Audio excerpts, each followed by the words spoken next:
जय श्री कृष्णा, राधे राधे।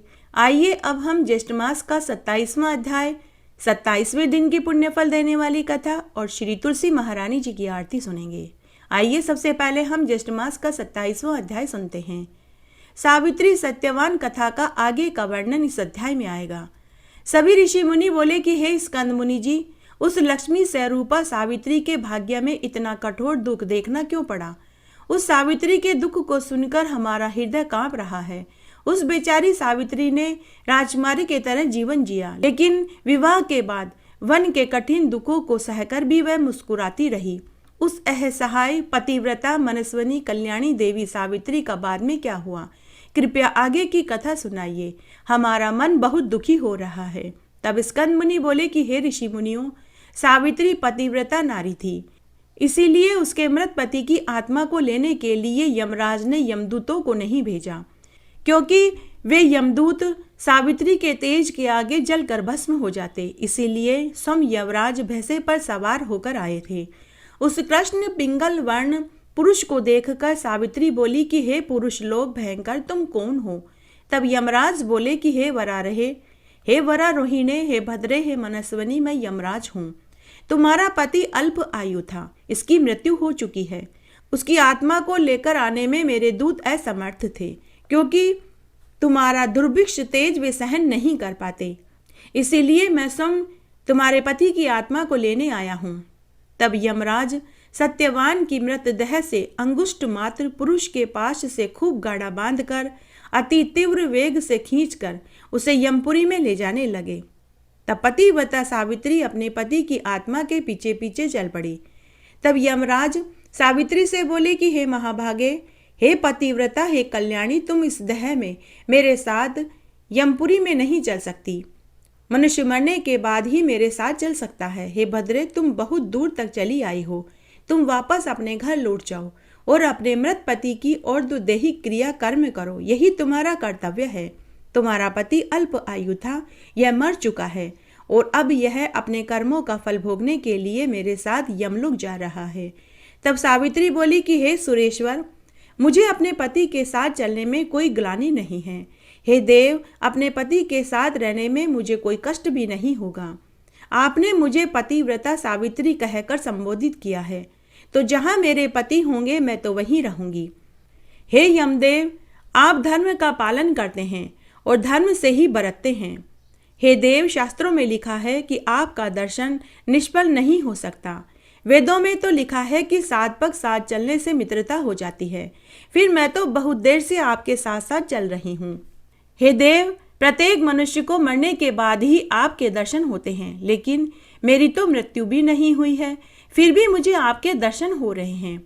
उस समय सावित्री के मधुर और सत्य वचन सुनकर यमराज बहुत प्रसन्न हुए और बोले कि हे पुत्री, मैं तुमसे अति प्रसन्न हुआ।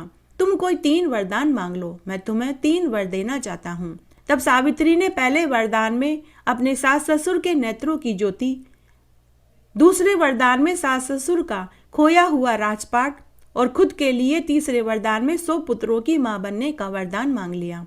उसके बाद सावित्री ने यमराज की पदक्षिणा करी। तब यमराज ने कहा कि हे पुत्री, तथास्तु, ऐसा ही होगा। उसके बाद यमराज पुनः मृत सत्यवान की आत्मा को लेकर जाने लगे। सावित्री पुनः धर्मराज जी के पीछे पीछे चलने लगी। फिर से धर्मराज जी बोले कि हे कल्याणी, मैंने तुम्हें 3 वरदान दे दिए, अब तुम घर लौट जाओ। क्यों तुम मेरे पीछे पीछे आ रही हो। तो सावित्री बोली कि हे धर्मराज जी, आपने मुझे 100 पुत्रों की मां बनने का वरदान दिया है, लेकिन बिना पति के मैं मां कैसे बनूंगी, क्योंकि मेरे पति को तो आप यमपुरी ले जा रहे हैं। सावित्री का जवाब सुनते ही धर्मराज जी मंद मंद मुस्कुराने लगे। उनको सत्यवान को जीवन दान देना ही पड़ा। एक पतिव्रता नारी ने धर्मराज जी से अपने पति के प्राण लौटा लिए। उसके बाद सावित्री वापस वटवृक्ष के नीचे आकर बैठ गई और मृत पति के सिर को गोद में लेकर बैठ गई। तभी सत्यवान अंगड़ाई लेते हुए मुस्कुराता हुआ उठकर खड़ा हो गया और सावित्री से बोला कि हे भामिनी, आज मैंने बड़ा ही विचित्र अद्भुत स्वप्न देखा। धर्मराज जी से मेरा मिलन हुआ। मैं मर चुका था, धर्मराज जी मुझे ले जा रहे थे। उसके बाद का सारा वृतांत सावित्री ने अपने पति सत्यवान को सुनाया। सत्यवान अपनी पतिव्रता पत्नी के आगे नतमस्तक हो गया। सूर्य नारायण अस्त हो चुके थे। उधर आश्रम में राजा धुम्मसेन को अनिष्ट की आशंका हुई। उन्होंने आश्रम वासियों से कहा कि मेरा पुत्र और पुत्रवधू दोपहर के वन में गए हुए हैं और अभी तक नहीं लौटे। न मालूम उनके साथ क्या अप्रिय घटना हो गई है। ऐसा कहकर सावित्री के सास ससुर करुण रुदन करने लगे और कहने लगे कि हम अंधे माता पिता की एकमात्र लकड़ी मेरा पुत्र सत्यवान और पुत्रवधू सावित्री कहाँ चले गए। हे पुत्र, तुम हमें बेसहारा छोड़कर कहाँ चले गए। हमारे नेत्रों की ज्योति हो हे सत्यवान, तुम हमें अकेला छोड़कर कहाँ चले गए। हे पुत्र, लौट आओ। ऐसा कहकर दोनों रोने लगे। हे पुत्र, हे सावित्री, लौट आओ, और जोर जोर से करुण रुदन करने लगे। तभी एक आश्चर्यजनक घटना हुई। राजा धुम्मसेन और उनकी पत्नी की आंखों की ज्योति लौट आई। यह परम आश्चर्य सभी आश्रम वासियों ने देखा। तभी एक साधु बोला कि हे महाराज, आप शांत हो जाइए। आपके नेत्रों की ज्योति पुनः आ गई है। इसका मतलब है कि आपका पुत्र और पुत्रवधू भी सकुशल ही होंगे। अभी साधु ने अपनी बात पूरी ही करी थी कि तभी सत्यवान और सावित्री भी आश्रम में लौट आए। उन दोनों ने अपने माता पिता को प्रणाम किया। तब एक वयोवृद्ध साधु सावित्री से बोला कि हे कल्याणी, तुम धन्य हो। तुम अपने प्रताप से अपने सास ससुर के नेत्रों की ज्योति लेकर आई हो। हे कल्याणी, क्या तुम इसका कारण जानती हो? अगर जानती हो तो हमें विस्तार से बताओ। तब सावित्री बोली कि मैं नेत्र ज्योति का कारण नहीं जानती, किंतु मेरे पति बहुत देर तक वन में सो रहे थे, इसीलिए हमें आश्रम में आने में देर हो गई। सत्यवान बोला कि हे माते, हे पिताश्री, हे आश्रम वासियों, यह सावित्री अपने मुख से अपनी बड़ाई नहीं करेगी, लेकिन सत्य बात तो मैं ही जानता हूँ। फिर उसने पूरा सच अपने माता पिता और आश्रम वासियों को बताया कि मेरे माता पिता के आंखों की ज्योति और मेरे प्राणों को सावित्री ही अपनी तपस्या से लेकर आई है। मैं तो सावित्री के वटवृक्ष के पूजन और व्रत का प्रभाव देख रहा हूँ। इस तरह सत्यवान अपनी बात पूरी करके ही चुके थे कि तभी तीसरी आश्चर्यजनक घटना घटित हो गई। राजा धुम्मसेन के राज्य की प्रजा वहां आ गई और राजा धुम्मसेन से बोली कि महाराज की जय हो। हे महाराज, आपका शत्रु राजा मारा गया। जिस मंत्री ने राज्य हड़प लिया था वह भी मारा गया। हे राजन, अब आप वापस अपने राज्य में चलिए और राजपाट संभालिए, वह प्रजा का शासन संभालिए। तब स्कंद मुनि आगे बोले कि हे ऋषि मुनियों, तब राजा धुम्मसेन ने अपनी रानी, पुत्र सत्यवान व पुत्र वधू सावित्री को साथ लेकर अपने राज्य, अपने महल में लौट आए और आनंद पूर्वक राजपाट जलाने लगे। उसके बाद सावित्री को बड़े ही बलवान, तेजस्वी, शूरवीर 100 पुत्र हुए। स्कंद मुनि बोले कि हे विप्रो, यह मैंने तुम्हें सावित्री व्रत का उत्तम महात्म्य सुनाया। इस व्रत के प्रभाव से सावित्री ने अपने अल्प आयु पति के प्राण यमराज से प्राप्त कर लिए। इसीलिए यह व्रत सभी सुहागिन महिलाओं को करना चाहिए। इससे अटल अमर सौभाग्य की प्राप्ति होती है। एकादशी की कहानी। एक बार एक गांव में एक भील और भीलनी रहते थे। उनकी शादी को अनेक साल हो गए, लेकिन उन्हें संतान सुख नहीं मिला। दोनों भील भीलनी जंगल में से लकड़ियां बीन कर गांव की हाट में बेचते थे। उससे जो पैसा मिलता उससे वे आटा, नमक, मिर्च लाते और मिर्ची रोटी खाकर अपना गुजर बसर कर रहे थे। तब एक बार की बात है, उनके गांव में काशी से एक साधु महात्मा जी प्रवचन देने आए, तो वे दोनों भील दंपति भी प्रवचन सुनने के लिए पहुँचे। जब प्रवचन समाप्त हो गया तो भीलनी अपने पति से बोली कि हे स्वामी, हमें इन साधु महात्मा जी से पूछना चाहिए कि हमें औलाद की प्राप्ति के लिए क्या करना चाहिए। तो भील बड़े ही अनमने भाव से साधु के पास गया। भीलनी ने साधु को प्रणाम किया और रोती रोती अपना सारा दुखड़ा साधु को बताने लगी और पूछने लगी कि हे साधु महाराज, आप हमें संतान प्राप्ति का कोई उपाय बताइए। तो साधु को भीलनी पर दया आ गई। साधु ने कहा कि हे कल्याणी, तुम हर एकादशी का उपवास करो, भगवान विष्णु और माता लक्ष्मी का पूजन करो, घी का दिया जलाओ और उस दिन भगवान को भोग में फलाहार चढ़ाओ और तुम भी उस दिन फल और दूध खा करके व्रत को खोलो। हे कल्याणी, अगर तुम ऐसा करोगी तो भगवान विष्णु और माता लक्ष्मी की कृपा से तुम्हें संतान सुख जरूर मिलेगा। यह सुनकर भीलनी प्रसन्न हो गई, साधु को प्रणाम किया और धन्यवाद देकर अपने पति के साथ खुशी खुशी घर आ गई। घर आने के बाद भीलनी ने अपने पति से कहा कि हे स्वामी, अब जब एकादशी तिथि आएगी तो हम दोनों एकादशी का उपवास रखेंगे। तो भील बोला कि तू तो बावली हुई है, हमारे पास मिर्ची रोटी खाने जितने पैसे नहीं। हम एकादशी के दिन फल दूध कहाँ से लाएंगे और कहाँ से हम घी का दीपक जला पाएंगे और भगवान को फल फूल नैवेद्य कहाँ से चढ़ाएंगे। तो भील दुखी होकर बोला कि भगवान, लगता है हमारी किस्मत में भगवान ने औलाद सुख ही नहीं लिखा। तो भीलनी बोली कि हे स्वामी, अगर हम फल फूल घी नहीं ला पाए तो हम तुलसी गुड़ जल में मिलाकर भगवान को चढ़ा देंगे और हम भी व्रत में यही खा लेंगे। तो भील बोला कि भगवान, तू ही उपवास कर, मुझसे भूख बर्दाश्त नहीं होगी। उसके बाद जब एकादशी तिथि आई तो भीलनी ने एकादशी का उपवास रखा।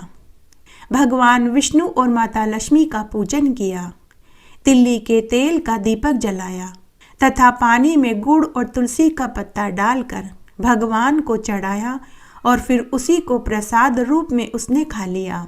इस तरह भीलनी हर एकादशी का उपवास करने लगी। तब एक बार जब उसका एकादशी का उपवास था, उस दिन भीलनी की तबीयत उसे ठीक नहीं लग रही थी। तो उसने अपने पति से कहा कि हे स्वामी, आज मेरी तबीयत ठीक नहीं लग रही, तो आज मैं आपके साथ जंगल में लकड़ी बीनने के लिए नहीं चल पाऊंगी। तो पति ने कहा कि ठीक है। तब पति अकेला ही वन में लकड़ी लेने चला गया। उस दिन सर्दी बहुत तेज थी। भीलनी ने स्नान करके भगवान की पूजा करी। शाम को पति के आने का इंतजार करने लगी। बुखार अधिक होने से उसकी पत्नी की संध्या होते ही आंख लग गई। उधर उसका पति लकड़ियां बेचकर आटा मिर्च लेकर घर आया। जब उसने अपनी पत्नी को आराम से सोता हुआ देखा तो उसे बहुत क्रोध आया। वह मन ही मन सोचने लगा कि तबीयत खराब होने का बहाना बनाकर यह तो यहाँ आराम से सो रही है।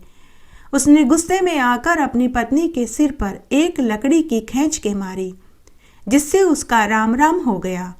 एकादशी व्रत के फल से उसका अगला जन्म एक राजा के यहाँ हुआ। बड़ी होने पर उसका विवाह उसी गांव में, जहां पूर्व जन्म में वह भीलनी थी, उस नगर के राजा के साथ हो गया। राजकुमारी को उस गांव में आते ही अपने पूर्व जन्म की सारी बातें याद आ गई, लेकिन उसने अपने पूर्व जन्म की सच्चाई राजा से नहीं बताई। एक दिन जब राजकुमारी महल के झरोके में बैठी थी कि तभी उसे उसके पूर्व जन्म का पति भील लकड़ियां लेकर जाता हुआ दिखाई दिया। वह बहुत बुजुर्ग हो चला था, आंख से उसे दिखाई नहीं देता था, कमर झुक गई थी, चेहरे पर झुर्रियां पड़ गई थी, बालों में सफेदी आ चुकी थी। अब रोज राजकुमारी अपने पूर्व जन्म के भील को देखने के लिए शाम के समय महल के झरोके में आकर बैठने लगी। एक दिन एक दासी ने यह देख लिया। उस दासी ने राजा को यह बात बता दी। तब राजा ने कहा कि जब तक मैं अपनी आंखों से न देख लूं, मैं सच नहीं मानता। तब दूसरे दिन राजा ने भी देख लिया। तब राजा ने राजकुमारी से इसका कारण पूछा। तो राजकुमारी बोली कि हे महाराज, अगर मैं आपको सच्चाई बताऊंगी तो आप यकीन नहीं करेंगे। राजा ने कहा कि तुम्हें पूरी सच्चाई बतानी होगी। तब राजकुमारी ने राजा से कहा कि महाराज, मुझे अपने पूर्व जन्म की सभी बातें याद है। पूर्व जन्म में मैं इसी भील की पत्नी थी। हमें संतान सुख की प्राप्ति नहीं हुई थी। हम दोनों ने एक साधु से संतान प्राप्ति का उपाय पूछा, तो साधु ने हमें एकादशी का उपवास करने को कहा। जब एक दिन मेरा एकादशी का उपवास था, तबीयत खराब होने से मैं अपने पति के साथ लकड़ियां लेने वन में नहीं गई। जब मेरा पति शाम को घर आया और मुझे सोता हुआ देखा तो मुझे लकड़ी से मारा, जिससे मेरा राम राम हो गया।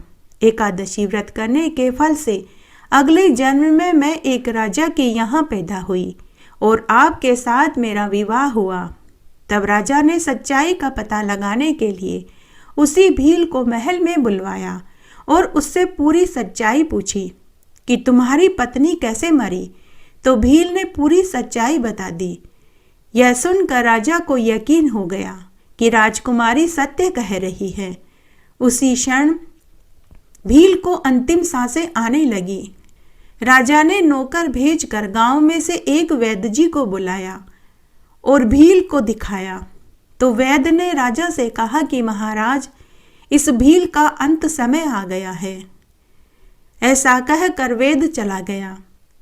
भील 3 दिन और 3 रात तक तड़पता रहा, लेकिन उसे मृत्यु ही नहीं हो रही थी। तब राजा रानी से भील का दुख देखा नहीं गया। तब राजा ने अपने गुरु को बुलाकर इसका कारण पूछा। तो गुरु ने कहा कि अगर कोई इसका परिवार का अपना कोई हो और अपनी एकादशी के व्रत का फल इसे सौंप दे तो यह सुख से मर पाएगा। तब राजा ने एकांत में रानी को ले जाकर के कहा कि हे रानी, इस भील का तो परिवार का कोई नहीं, तुम अपनी एकादशी के व्रत का फल इसे सौंप दो, मुझसे इसकी पीड़ा नहीं देखी जा रही। तब भीलनी ने अपनी एकादशी के व्रत का फल अपने पूर्व जन्म के पति भील को सौंप दिया, जिसके कुछ समय बाद भील ने सुख की सांस ली और उसका राम राम हो गया। हे एकादशी माता, जैसे एकादशी के व्रत का फल रानी को दिया वैसा सबको देना। कहानी कहने वाले को, सुनने वाले को और हुकारा भरने वाले को। घटती हो तो पूरी हो तो परवान चढ़े, भूले बिसरे नाम तेरे भंडार में भरे। एकादशी की कहानी। एक बार की बात है, एक गांव में एक ब्राह्मण दंपति अपनी 2 बेटियों के साथ रहते थे। एक बार वह ब्राह्मण दंपति 4 धाम की यात्रा पर गए तो वहां वे दुर्घटनाग्रस्त होकर मृत्यु को प्राप्त हो गए। जब गांव में इस बात का पता चला तो गांव में सभी को बहुत दुख हुआ। बेटियों को पता चला तो वे भी बहुत दुखी हुई और रोने लगी। बेटियों की उम्र 8 या 9 बरस की रही होगी। तब गांव के सरपंच ने ब्राह्मण की दोनों बेटियों को आश्वासन दिया कि बेटियों, अब रोज तुम्हारे घर गांव में से आटा, दाल, तेल, घी, गुड़, चीनी आ जाया करेगा। तुम्हें चिंता करने की कोई जरूरत नहीं। भगवान ने तुम्हारे माता पिता को छीना है, इसका हमें बहुत दुख है, लेकिन हम सब गांव वाले हमेशा तुम्हारी मदद किया करेंगे। पहले के ज़माने में लोग ब्राह्मण को सीधा दिया करते थे। सीधे में आटा, दाल, तेल, गुड़, घी, चीनी सभी होते थे। इस तरह गांव के हर घर से ब्राह्मण की दोनों बेटियों को खाने पीने का सामान जाने लगा। दोनों बेटियों का गुजर बसर आराम से चलने लगा। ब्राह्मण की छोटी बेटी बड़ी ही धार्मिक प्रवृत्ति की थी। उसका नाम सुमित्रा था। जब वे 18 और 19 बरस की हुई तो छोटी बहन सुमित्रा ने देखा कि गांव की औरतें हर एकादशी का उपवास करती है, भगवान विष्णु और माता लक्ष्मी का पूजन करती है। तो छोटी बहन ने अपनी बड़ी बहन से कहा कि जीजी, गांव की सभी औरतें हर एकादशी का उपवास करती हैं, भगवान विष्णु और माता लक्ष्मी का पूजन करती है और एकादशी का महात्म्य और कथा कहानियों को सुनती है। हमें भी हर एकादशी का उपवास करना चाहिए, भगवान विष्णु और माता लक्ष्मी का पूजन करना चाहिए और एकादशी का महात्म्य सुनना चाहिए। तो बड़ी बहन छोटी बहन से बोली कि छोटी तू ही कर ले, मुझसे भूख बर्दाश्त नहीं होती। अब छोटी बहन सुमित्रा पूरी श्रद्धा और लगन से एकादशी का उपवास करने लगी और एकादशी के महात्म्य और कथा कहानियों को गांव की औरतों के साथ बैठकर सुनने लगी। इस तरह समय निकलने लगा। तब एक दिन उनके गांव में काशी बनारस से साधु संतों की एक टोली आई और 10-15 दिन तक वह गांव में ही रहकर प्रवचन देने लगी। 10-15 दिन के बाद जब साधु संतों की टोली वापस तीर्थ यात्रा के लिए आगे को प्रस्थान करने लगी तो बड़ी बहन उन साधु सन्यासियों की टोली के साथ चली गई, लेकिन छोटी बहन ने अपना सत नहीं छोड़ा। वह बड़ी ही सादगी से अपने गांव में अपने ही घर पर रहने लगी। लेकिन उसे अपनी बड़ी बहन के जाने का बहुत दुख हुआ।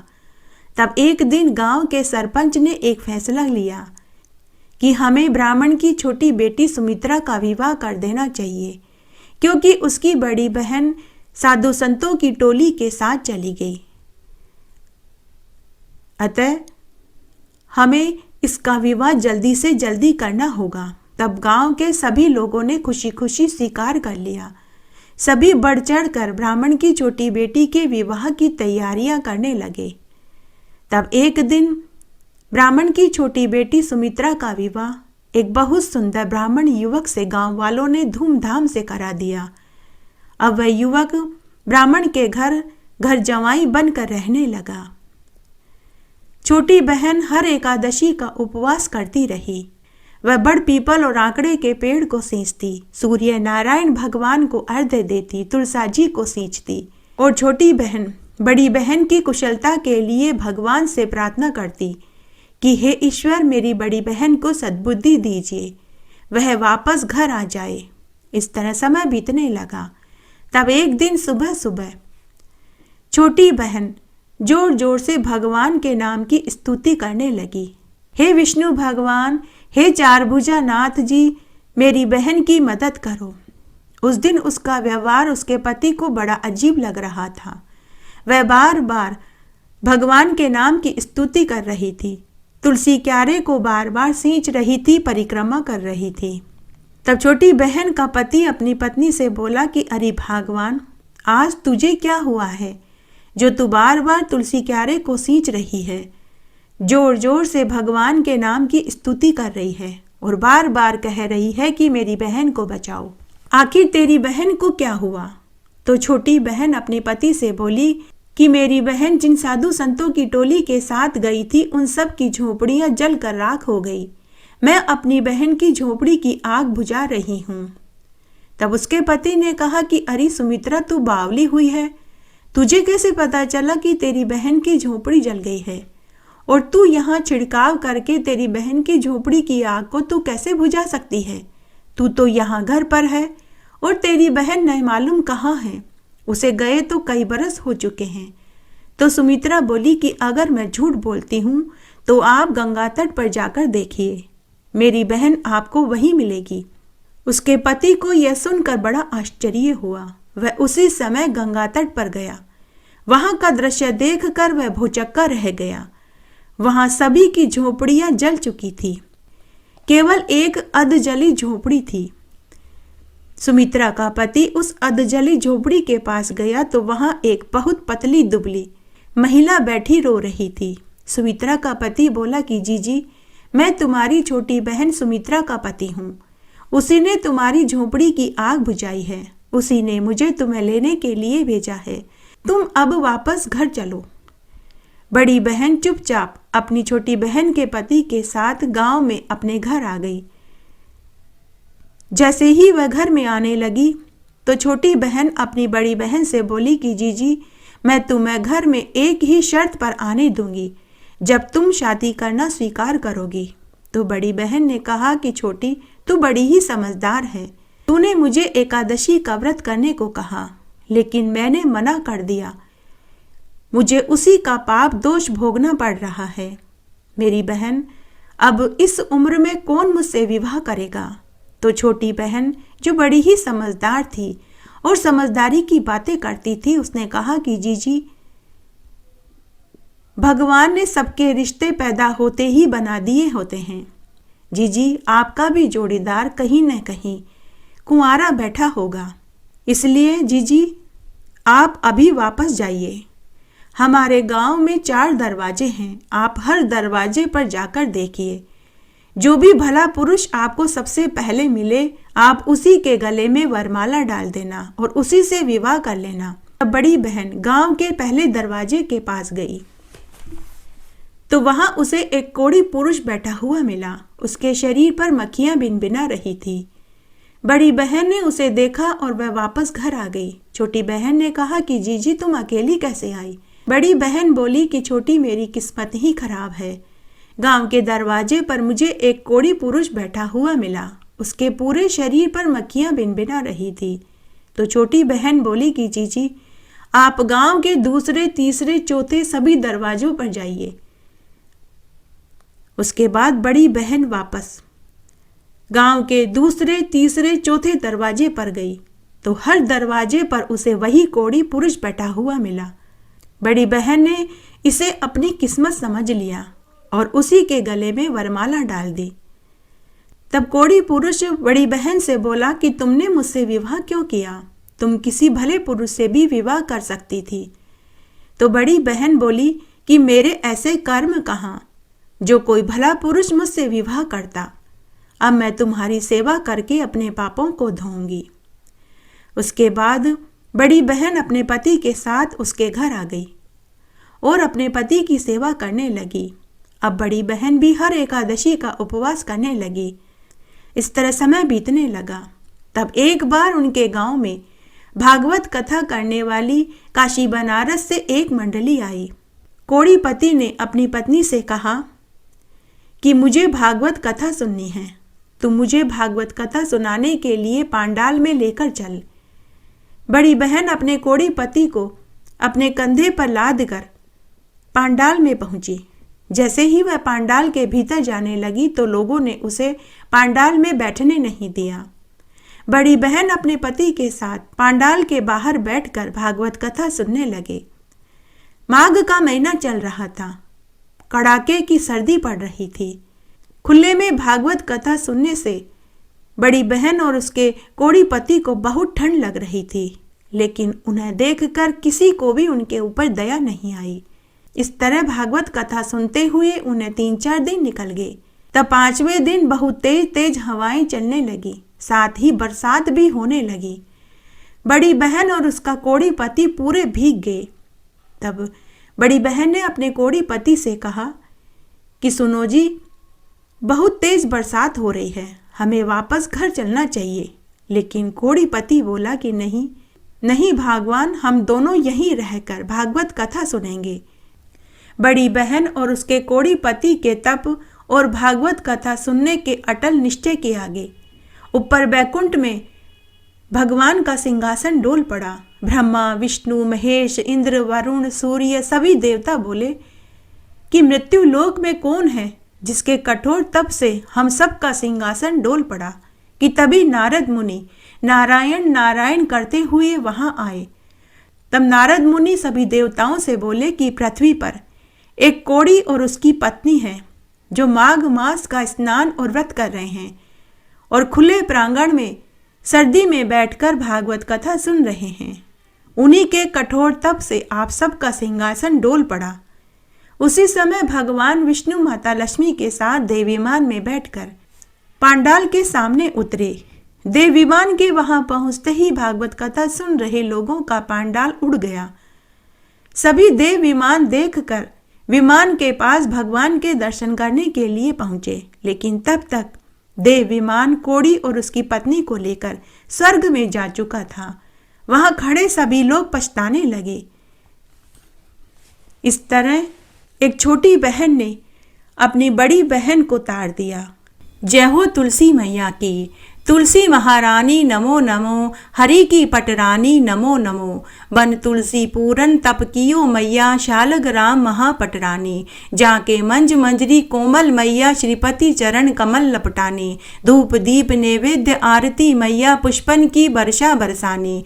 56 भोग 36 व्यंजन मैया, बिन तुलसी हरि एक न मानी। सामरो सखी माई तेरा यश गावे मैया, भक्तों वर दीजे महारानी। तुलसी महारानी नमो नमो, हरि की पटरानी नमो नमो। इस तरह आज हमने ज्येष्ठ मास का यह महात्म्य सुना, ज्येष्ठ मास की कथा सुनी, आरती सुनी। आशा करती हूँ आपको इस अध्याय, कहानी और आरती को सुनने का संपूर्ण फल प्राप्त होगा। मेरे साथ बने रहने के लिए आपका धन्यवाद। आगे आने वाली कथा कहानी के लिए भी आप इसी तरह मेरे साथ बने रहें। धन्यवाद।